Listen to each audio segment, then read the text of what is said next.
வணக்கம். மூன் செய்திகளுக்காக முத்தமிழ் செல்வி. இன்றைய முதன்மை செய்திகள்.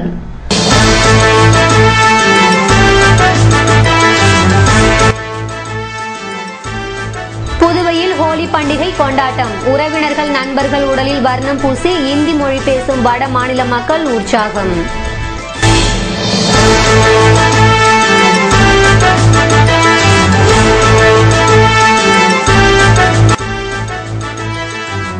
இறைச்சி கடையின் உள்கட்டமைப்பு வசதிகளை மேம்படுத்துவது குறித்து தொழில்துறை பயிற்சி. புதுவை காரைக்கால் வியாபாரிகள் பங்கேற்பு.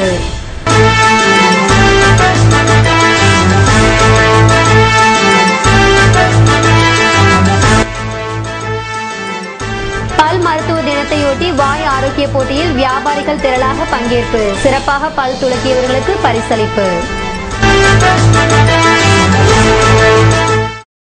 இனி விரிவான செய்திகள். புதுவையில் ஹோலி பண்டிகை உற்சாகத்துடன் கொண்டாடப்பட்டதையொட்டி வட மாநிலத்தவர்கள் வர்ணங்களை பூசி தங்கள் மகிழ்ச்சியை வெளிப்படுத்தினர். ஹோலி பண்டிகை என்பது இந்துக்களால் கொண்டாடப்படும் ஒரு வண்ணமயமான பண்டிகையாகும்.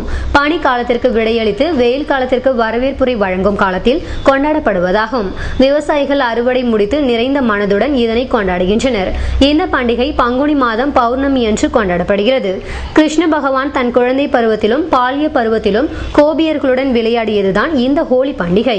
இப்பொழுதும் ஹோலி பாடல்களில் கிருஷ்ணரின் லீலைகளையும் குறும்புகளையும் விவரித்து பாடுகின்றனர்.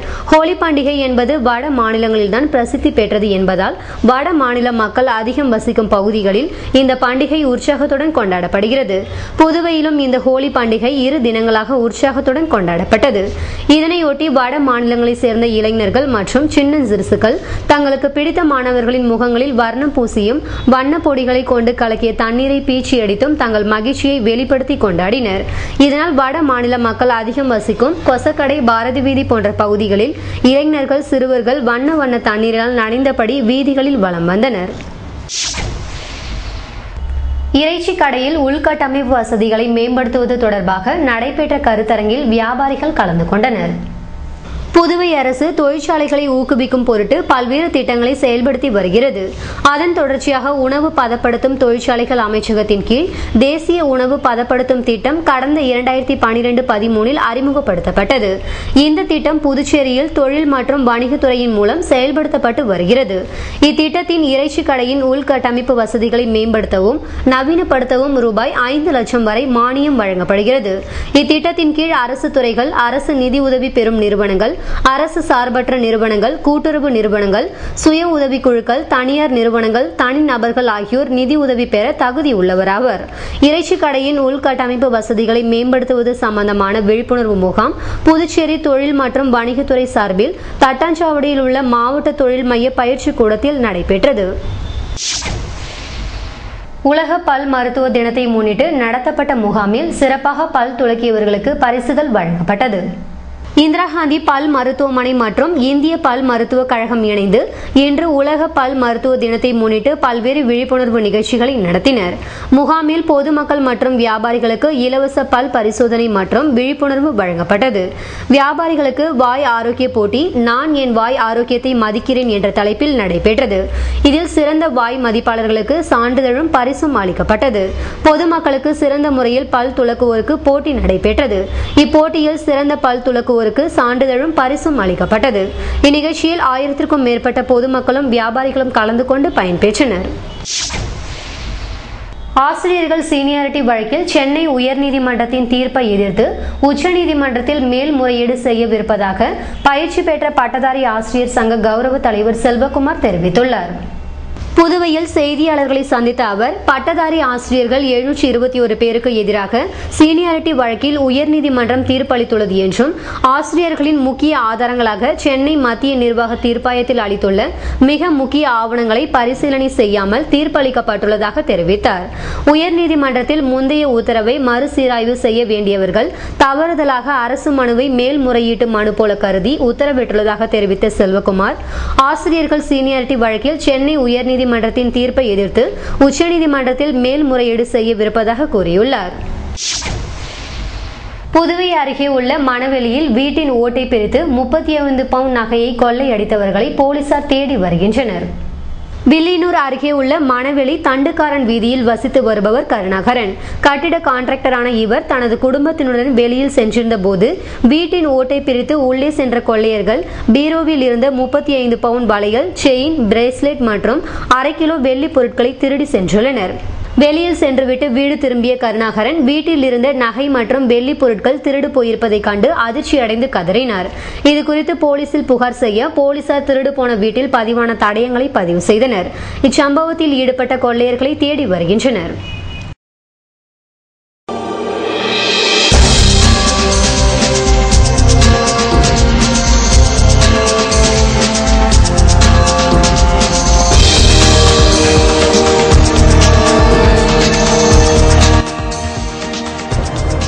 மாசி மகத்தை முன்னிட்டு திண்டிவனத்தில் இருந்து வந்த பெருமாளுக்கு திருக்கல்யாண உற்சவம். நகர பகுதியை சேர்ந்த பக்தர்கள் பங்கேற்பு.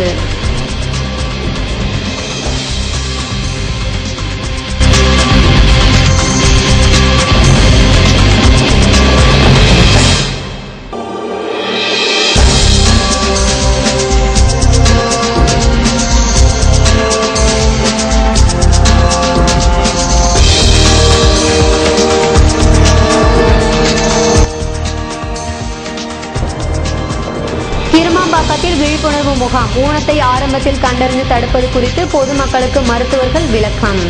விவரம் விளம்பர இடைவேளைக்கு பிறகு.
செய்திகள் தொடர்கின்றன.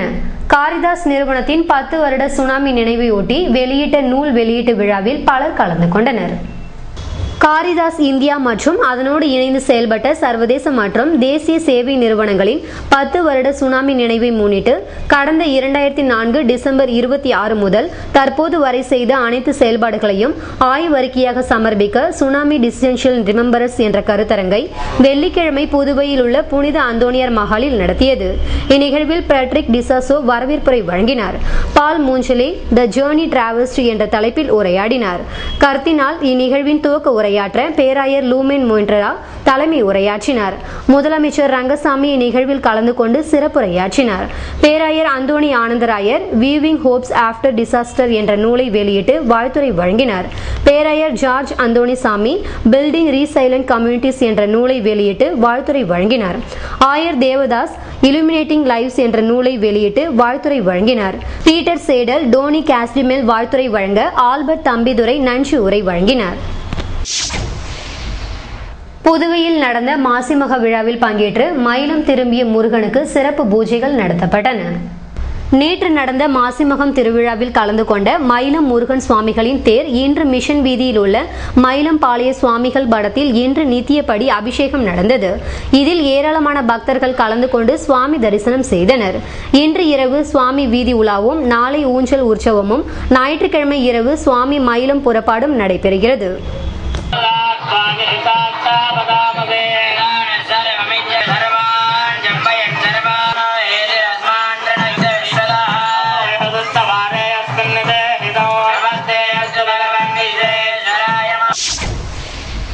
புதுவையில் மாசிமகத்தை முன்னிட்டு வாசவி திருமண மண்டபத்தில் நடைபெற்ற திருக்கல்யாண உற்சவத்தில் திரளான பக்தர்கள் கலந்து கொண்டனர். புதுவையில் மாசி மகத்தை முன்னிட்டு திண்டிவனம் நல்லியகோடன் நகர் சீனிவாச பெருமாள் வருகை தந்ததை முன்னிட்டு வைசியால் வீதியில் உள்ள வாசவி திருமண மண்டபத்தில் திருக்கல்யாண வைபவம் மற்றும் கருட சேவை திருவீதி புறப்பாடும் நடைபெற்றது. இதனையொட்டி நடத்தப்பட்ட சிறப்பு பூஜைகளில் திரளான பக்தர்கள் கலந்து கொண்டு சீனிவாச பெருமானின் அனுகிரகத்தை பெற்று சென்றனர். இதற்கான ஏற்பாடுகளை சீனிவாச பெருமாள் மாசிமக கடல் தீர்த்தவாரி கமிட்டியினர் செய்திருந்தனர். இதேபோல் மாசி மகத்தை முன்னிட்டு முத்தியால்பேட்டை மணிகுண்டு அருகில் புதுவை மாநில லாரி உரிமையாளர்கள் சங்க துணைத் தலைவரும் அதிமுக பிரமுகருமான குமார் பக்தர்களுக்கு அன்னதானம் வழங்கினார். அப்போது சங்கர், ஏழுமலை, குமார், சந்துருஜி ஆகியோர் உடனிருந்தனர்.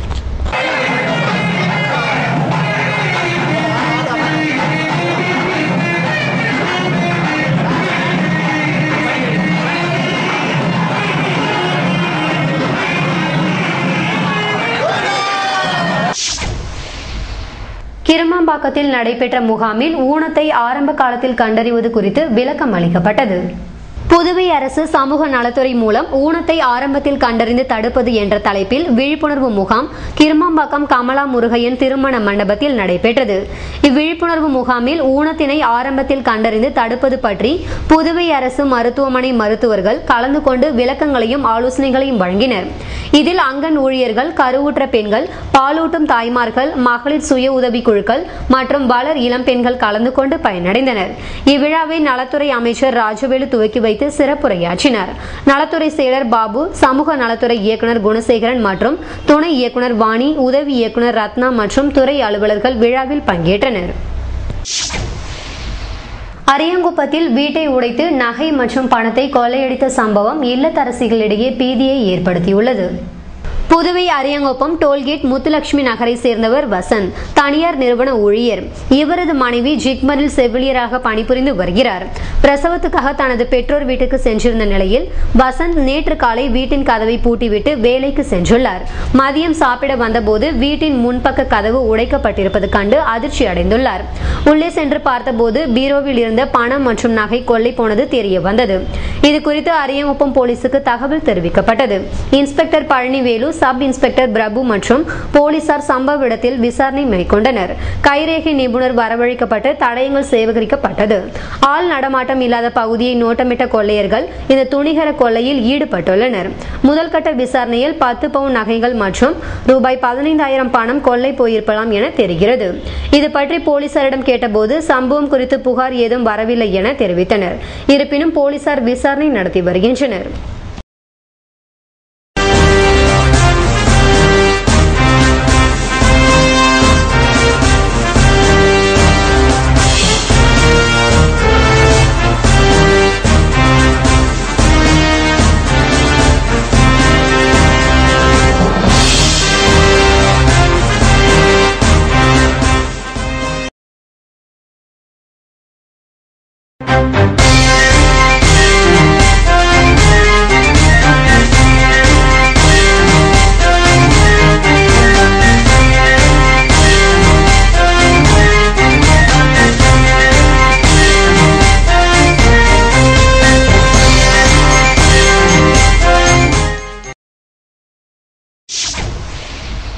செய்திகள் தொடர்கின்றன.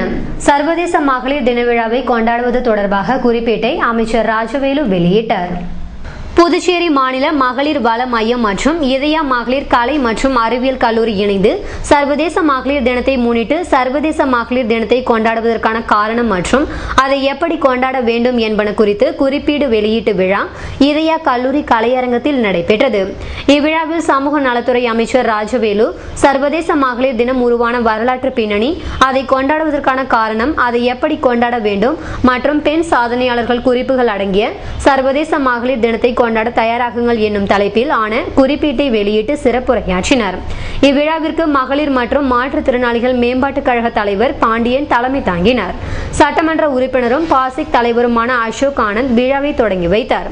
புதுச்சேரி மகளிர் ஆணையம் தலைவி சுந்தரி, புதுச்சேரி மாநில சமூக ஆலோசனை வாரிய தலைவி ரேவதி, இதயா மகளிர் கலை மற்றும் அறிவியல் கல்லூரி முதல்வர் லிட்டில் பிளவர் ஆகியோர் வாழ்த்துரை வழங்கினர். முன்னதாக இதயா கல்லூரி மாணவிகள் சர்வதேச மகளிர் தினத்தை குறித்து கருத்துரையாற்றினர். முன்னதாக மகளிர் மற்றும் மாற்றுத்திறனாளிகள் மேம்பாட்டுக் கழக மேலாண் இயக்குனர் பிரியதர்ஷினி வரவேற்று பேசினார்.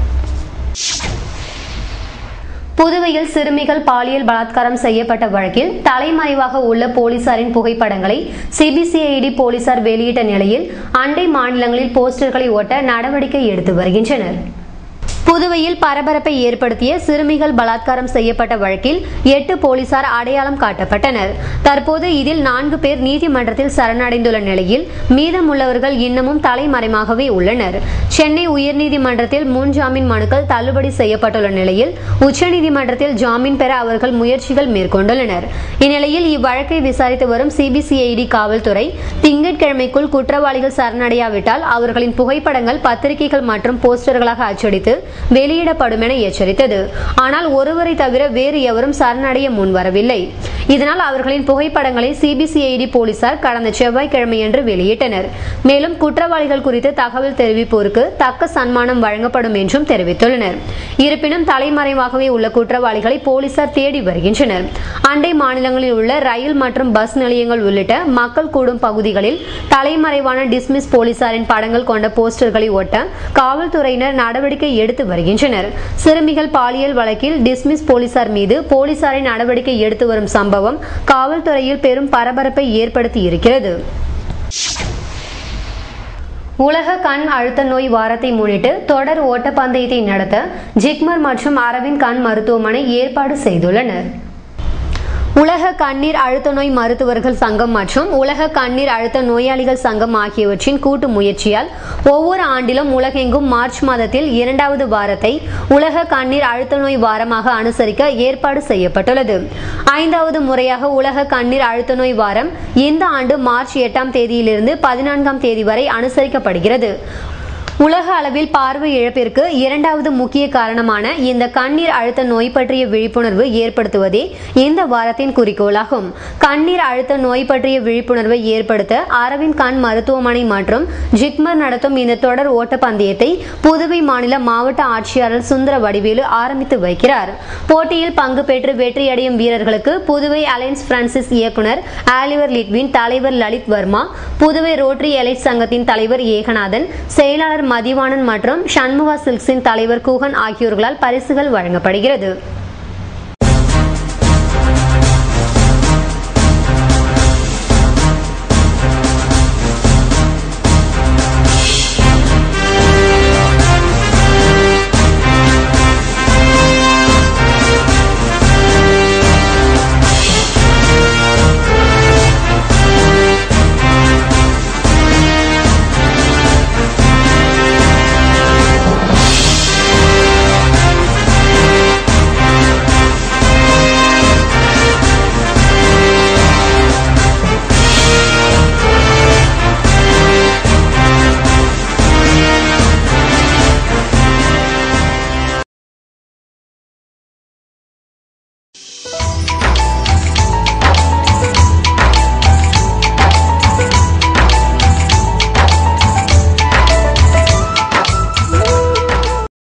புதுவையில் இன்றைய வெப்பநிலை அதிகபட்சமாக 29 டிகிரி செல்சியஸாக பதிவானது.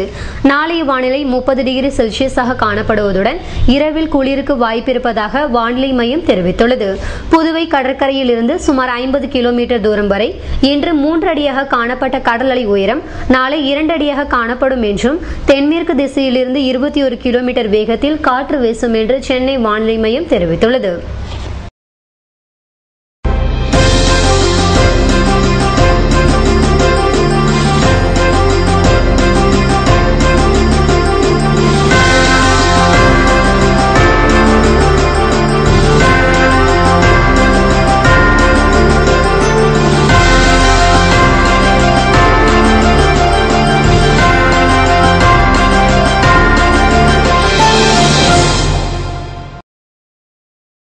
மீண்டும் இன்றைய முதன்மை செய்திகள்.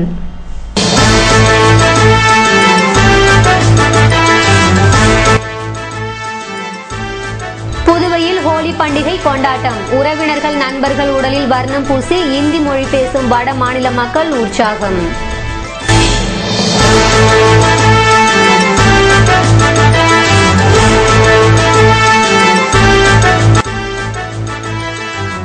இறைச்சி கடையின் உள்கட்டமைப்பு வசதிகளை மேம்படுத்துவது குறித்து தொழில்துறை பயிற்சி. புதுவை காரைக்கால் வியாபாரிகள் பங்கேற்பு.